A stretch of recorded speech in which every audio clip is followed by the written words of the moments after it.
Hello guys, welcome to my YouTube channel Adhikaris Gurukul. আজকে আমরা পলিটির এই ক্লাসে প্রেসিডেন্ট সম্পর্কে বিস্তারিত আলোচনা করব। তার আগে আমি বলে নিই, পার্লামেন্ট লোকসভা রাজ্যসভার প্রেসিডেন্ট নিয়ে গঠিত হয়।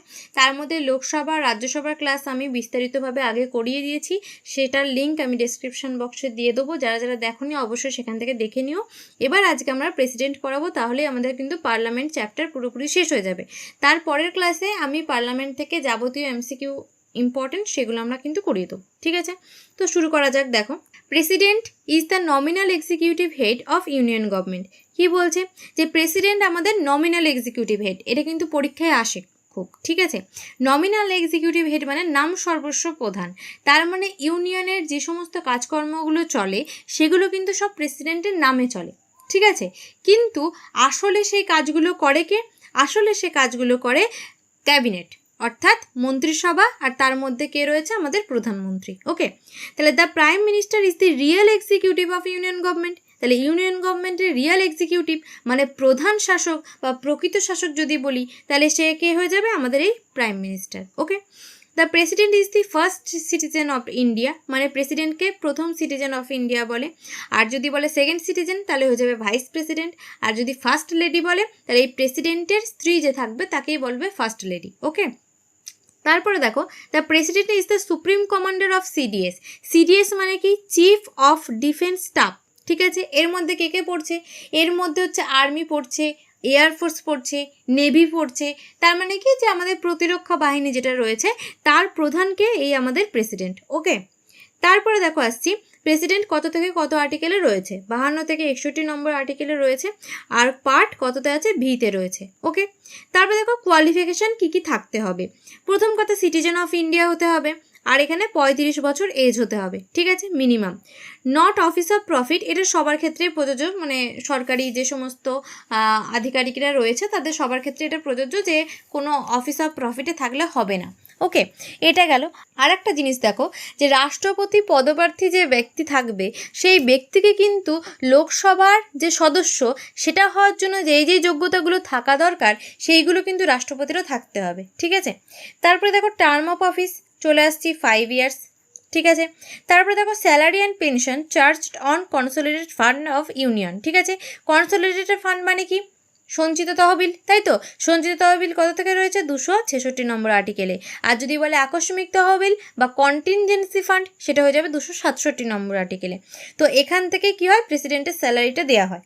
তারপরে দেখো আসছি ইলেকশন অফ দ্য প্রেসিডেন্ট, এটা কত নম্বর আর্টিকেলে রয়েছে? আর্টিকেল 54-এ রয়েছে। ওকে, এবার দেখো প্রেসিডেন্টের ইলেকশনে কি আমরা অংশগ্রহণ করতে পারি সাধারণ মানুষ? সাধারণ মানুষ কিন্তু অংশগ্রহণ করতে পারি না। এবার দেখবো কিভাবে প্রেসিডেন্টের ইলেকশন হয়। ঠিক আছে, the president is elected by members of electoral college, মানে কি? নির্বাচক মণ্ডলী, consisting of the elected members of both house of the parliament, মানে কি?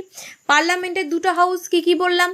লোকসভা আর রাজ্যসভা। তো লোকসভা ও রাজ্যসভার যে নির্বাচিত সদস্যরা রয়েছে সেই সদস্যদের নিয়ে একটা নির্বাচক মণ্ডলী তৈরি করা হয়। ঠিক আছে, আর এখানে নির্বাচক মণ্ডলীতে কে থাকে? The elected members of legislative assembly, মানে কি? বিধানসভার রাজ্য বিধানসভা, দেখো স্টেটস রয়েছে, রাজ্য বিধানসভার যে ইলেক্টেড মেম্বার্স রয়েছে আর রাজ্যসভা আর লোকসভার যে ইলেক্টেড মেম্বাররা রয়েছে এই কজনকে নিয়ে কিন্তু একটা ইলেকটোরাল কলেজ তৈরি হয় বা নির্বাচক মণ্ডলী তৈরি করা হয়। তাদের মাধ্যমে কিন্তু এই প্রেসিডেন্টের নিয়োগটা হয়। দেখো আর কে থাকে? The elected members of the legislative assembly of the union territories Delhi আর পন্ডিচেরি বা পুদুচেরি। দিল্লি আর পন্ডিচেরি বা পুদুচেরির কি আছে? লেজিসলেটিভ অ্যাসেম্বলি, মানে বিধানসভার নির্বাচিত সদস্যরাও কিন্তু এখানে থাকে। ঠিক আছে, তারপরে দেখো আসছি, all disputes regarding election of the president আর adjudicated by the supreme court. এই যে প্রেসিডেন্টের যে নির্বাচনের ব্যাপারটা সেটা নিয়ে যদি কোনো সমস্যা হয় তার সমাধান কে করতে পারবে? সুপ্রিম কোর্ট করতে পারবে। ওকে, এবার দেখো আর একটা কী হতে হবে, যে 50 জন নির্বাচক দ্বারা এই যে ইলেকটোরাল কলেজটা যেটা তৈরি হয়েছে সেখানে 50 জন নির্বাচকের দ্বারা কি করতে হবে? যে প্রেসিডেন্ট হওয়ার জন্য পদপ্রার্থী হয়েছে, ঠিক আছে, বা সেই পদপ্রার্থী ব্যক্তিকে কিন্তু কি হতে হবে? এই 50 জন নির্বাচকের দ্বারা প্রস্তাবিত বা সমর্থিত হতে হবে, মানে তাকে সমর্থন করবে। মানে যে প্রেসিডেন্ট হওয়ার জন্য যে বিনতি রেখেছে তাকে কিন্তু সমর্থন করবে কে?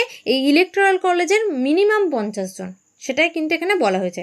তারপরে দেখো security deposit of the nomination as president is 15,000 in RBI.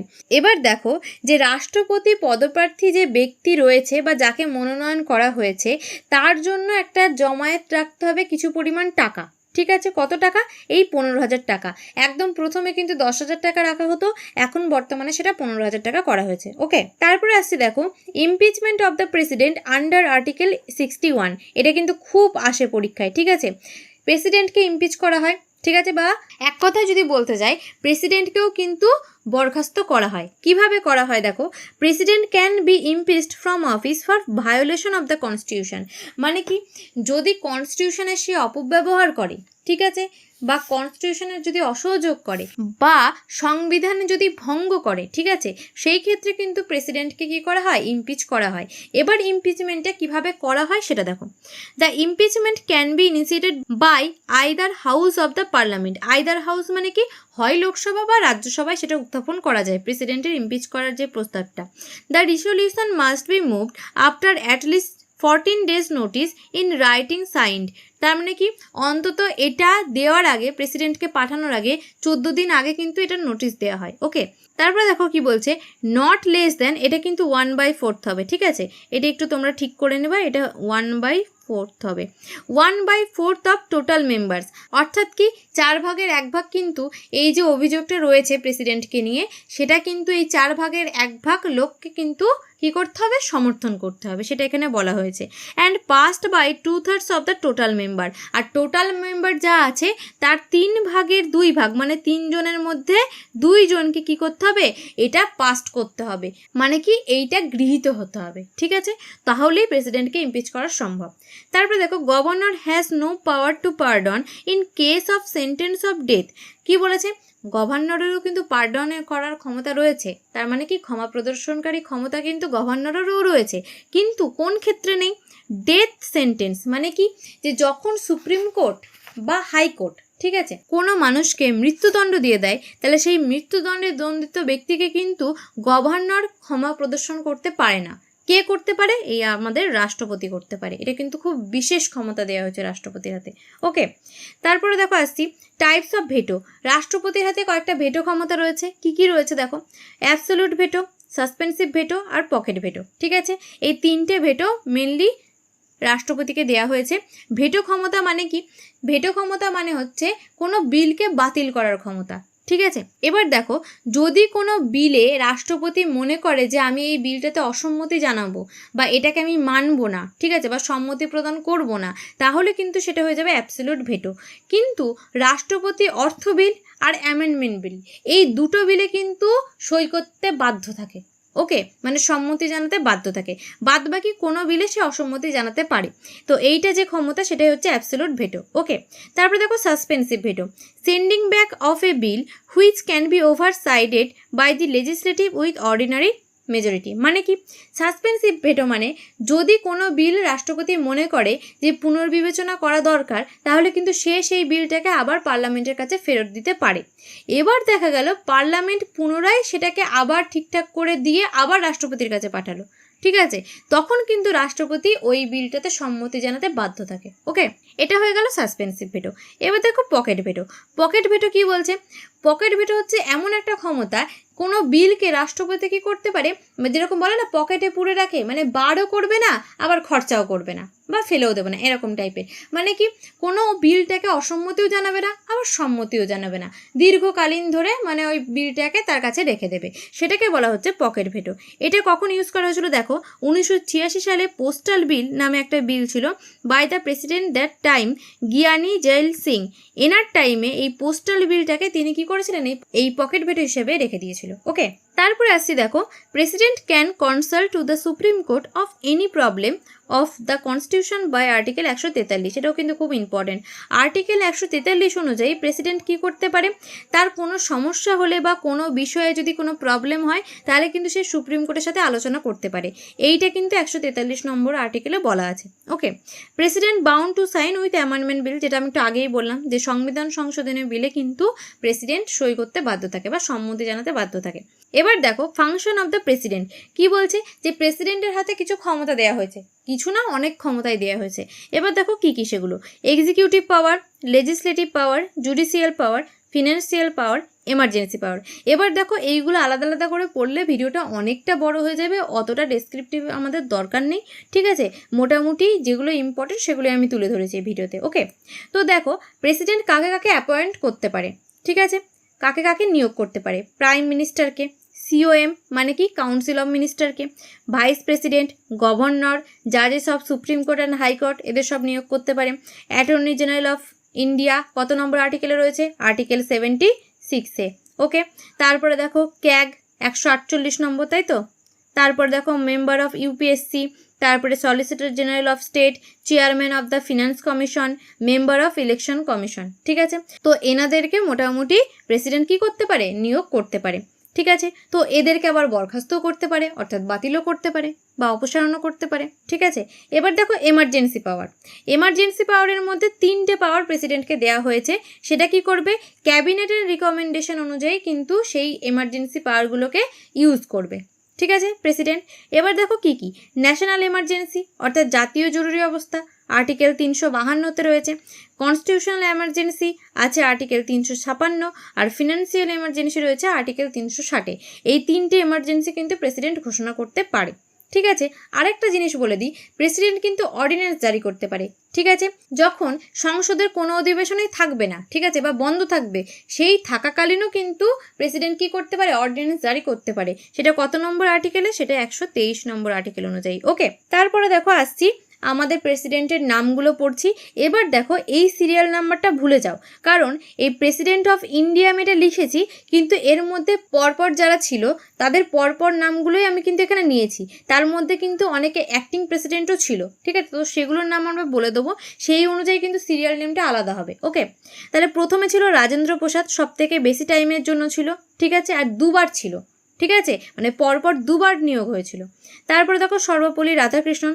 Sarvepalli Radhakrishnan এমন একজন রাষ্ট্রপতি যিনি কিনা আগে উপরাষ্ট্রপতি ছিল, ঠিক আছে? তো এই যেগুলো আমি বলছি সেগুলো অবশ্যই তোমরা নোট করে নেবে, ঠিক আছে? তারপরে দেখো জাকির হোসেন। জাকির হোসেন কি আমৃত্যু পর্যন্ত ভারতবর্ষের সর্বপ্রথম মুসলিম আর সবচেয়ে কম সময় পদে থাকা রাষ্ট্রপতি। তার মানে কি সব থেকে কম সময়ের জন্য ছিল জাকির হোসেন, আর তিনি কি ছিল? সর্বপ্রথম মুসলিম প্রেসিডেন্ট ছিল, ওকে? তারপরে দেখো ভারাহাগিরি ভেনকাটাগিরি, এই যে ইনি যেটা ছিলেন তিনি ছিলেন কিন্তু অ্যাক্টিং প্রেসিডেন্ট, ওকে? তারপরে মোহাম্মদ হিদায়তুল্লাহ, ইনিও ছিলেন অ্যাক্টিং প্রেসিডেন্ট, ওকে? তারপরে দেখো ভারাহাগিরি ভেঙ্কটাগিরি আবার এলো, সেটা কিন্তু তিনি প্রেসিডেন্ট হয়ে এসেছিলেন, ওকে? তারপরে ফখরুদ্দিন আলী আহমেদ, তিনিও প্রেসিডেন্ট ছিলেন। তারপরে দেখো বেসাপ্পা দানাপ্পা জাতি, ইনি কিন্তু আবার কি ছিলেন? ইনি ছিলেন আবার অ্যাক্টিং প্রেসিডেন্ট, ওকে? তারপরে দেখো আসছি নীলাম সজ্জিব রেড্ডি, ইনি কি ছিলেন? ইনিও রাষ্ট্রপতি ছিলেন, সব থেকে ছোট রাষ্ট্রপতি ছিলেন কিন্তু নীলাম সজ্জিব রেড্ডি, ঠিক আছে? আর ইনি কিন্তু বিনা প্রতিদ্বন্দ্বিতায় জয়ী হন, মানে ইনার অপোজিটে কেউ ছিল না, ঠিক আছে? ইনি একাই দাঁড়িয়েছিলেন এবং একাই জিতেছিলেন। তারপরে দেখো জ্ঞানী জেল সিং, ইনি কিন্তু প্রেসিডেন্ট ছিলেন। তারপরে দেখো আসছি রামস্বামী ভেঙ্কটরমন। রামস্বামী ভেঙ্কটরমন সব থেকে প্রবীণতম রাষ্ট্রপতি ছিল, মানে সব থেকে বয়স্ক রাষ্ট্রপতি ছিল, ওকে? তারপরে দেখো শঙ্কর দয়াল শর্মা, ইনিও রাষ্ট্রপতি ছিলেন। তারপরে দেখো কোচেরিল রমন নারায়ণ, ইনিও রাষ্ট্রপতি ছিলেন। তারপরে দেখো এপিজে আব্দুল কালাম। এপিজে আব্দুল কালাম একজন বৈজ্ঞানিক হিসেবে রাষ্ট্রপতি পদ অলঙ্কৃত করেছিলেন, ঠিক আছে? মানে ইনি কিন্তু একজন বৈজ্ঞানিক ছিলেন, ঠিক আছে? তারপরে দেখো প্রতিভা পাটিল, ইনি কি ছিলেন? ভারতবর্ষের প্রথম মহিলা রাষ্ট্রপতি ছিলেন কিন্তু প্রতিভা পাটিল। এই রকমভাবে কিন্তু পরীক্ষার প্রশ্নগুলো দেয়, তো আমি যেগুলো বলছি অবশ্যই নোট করে নেবে। তারপরে দেখো প্রণব মুখার্জি। প্রণব মুখার্জি প্রথম বাঙালি রাষ্ট্রপতি ছিলেন। প্রণব মুখার্জি প্রথম বাঙালি রাষ্ট্রপতি ছিলেন, ওকে? তারপরে দেখো রামনাথ কোবিন্দ, ইনিও রাষ্ট্রপতি ছিলেন 2017 থেকে 2022 সাল পর্যন্ত, ওকে? আর দ্রৌপদী মুর্মু 2022 থেকে এখন চলবে, ওকে? তো এই গেল আমাদের প্রেসিডেন্টের ব্যাপার। আর আমি কি বললাম যে যেগুলো অস্থায়ী প্রেসিডেন্ট ছিল তারা কারা? তারা ছিল হচ্ছে ভারাহগিরি ভেঙ্কটাগিরি, মোহাম্মদ হিদায়তুল্লাহ আর বেসাপ্পা দানাপ্পা জাতি, ওকে? তারপরে আসছি দেখো আমরা প্রেসিডেন্ট সম্পর্কে কয়েকটা ইম্পর্টেন্ট আর্টিকেল পড়ব, ঠিক আছে? তার মধ্যে আর্টিকেল 52-তে কি রয়েছে? প্রেসিডেন্ট অফ ইন্ডিয়া রয়েছে। আর্টিকেল 53-তে কি রয়েছে? এক্সিকিউটিভ পাওয়ার রয়েছে প্রেসিডেন্টের হাতে, ঠিক আছে? তারপরে দেখো আর্টিকেল 54-তে ইলেকশন অফ দ্য প্রেসিডেন্ট, মানে প্রেসিডেন্টের ইলেকশনের ব্যবস্থাটা রয়েছে আর্টিকেল 54-তে। আর্টিকেল 60-তে কি রয়েছে? ওথ অ্যান্ড অ্যাফার্মেশন, ঠিক আছে? প্রেসিডেন্টকে কে শপথবাক্য পাঠ করাবে সেটার বিষয়টা কিন্তু এই 60 নম্বর আর্টিকেলে রয়েছে। দেখো কে পাঠ করাবে? Chief justice of India India পাঠ করাবে, প্রেসিডেন্টকে শপথ বাক্য। এবার দেখা গেল চিফ জাস্টিস অফ ইন্ডিয়া কোনো কারণে নেই, তখন কে পাঠ করাবে? তখন করাবে হচ্ছে দ্য সিনিয়র মোস্ট জাজ অফ দ্য সুপ্রিম কোর্ট, মানে কি সুপ্রিম কোর্টের সব থেকে বয়স্ক যে জাজ থাকবে সেই কিন্তু তাহলে প্রেসিডেন্টকে শপথ বাক্য পাঠ করাবে। ওকে, তারপরে দেখো আর্টিকেল 61-এ কী রয়েছে? ইমপিচমেন্ট রয়েছে প্রেসিডেন্টের, আমি বারবার বললাম এটা। আর্টিকেল 72-এ কী রয়েছে? প্রেসিডেন্টের যে পার্ডনের ক্ষমতাটা রয়েছে, অর্থাৎ কি যে মৃত্যুদণ্ড রদ করার যে ব্যাপারটা রয়েছে, ক্ষমতাটা রয়েছে, সেটাই কিন্তু আর্টিকেল 72-তে দেওয়া আছে। ওকে, তো থ্যাংক ইউ গাইজ, আজকের মতো এইটুকুই। তো প্রেসিডেন্ট আমি পুরোপুরি কমপ্লিট করলাম। পরের দিন আমরা পার্লামেন্টের যাবতীয় এমসিকিউ ইম্পর্টেন্ট আছে সেগুলো আমরা কভার করব। তো আশা করি তোমাদের ভিডিওটা খুব ভালো লেগেছে। অবশ্যই এটা লাইক করো, শেয়ার করো, কমেন্ট করো। আর আমাদের চ্যানেলে যদি নতুন হয়ে থাকো চ্যানেলটাকে অবশ্যই সাবস্ক্রাইব করে দাও। আর কিন্তু লোকসভা রাজ্যসভা এই দুটো ভিডিও কিন্তু দেখে নাও, কারণ এই দুটো ভিডিও আমি পুরোপুরি ডেসক্রিপটিভে আলোচনা করেছি আর এক্সাম বেসিসে আলোচনা করেছি, কোনো এক্সট্রা পয়েন্ট কিন্তু আমি দিইনি। ঠিক আছে, যেগুলো বারবার এক্সামে আসে বা এক্সাম বেসিসে যেগুলো ইম্পর্টেন্ট সেই পয়েন্টগুলো কিন্তু আমরা তুলে ধরেছি। আর এটা হচ্ছে আমাদের টেলিগ্রাম চ্যানেল, এই টেলিগ্রাম চ্যানেলে জয়েন হয়ে যাও। আমি এই পুরো পিডিএফটা কিন্তু এই চ্যানেলেই দিই। ওকে, তো আমাদের এখানে ডেলি কুইজও প্রোভাইড করা হয়, তো সেগুলো তোমরা অ্যাটেন্ড করতে পারো। Thank you guys.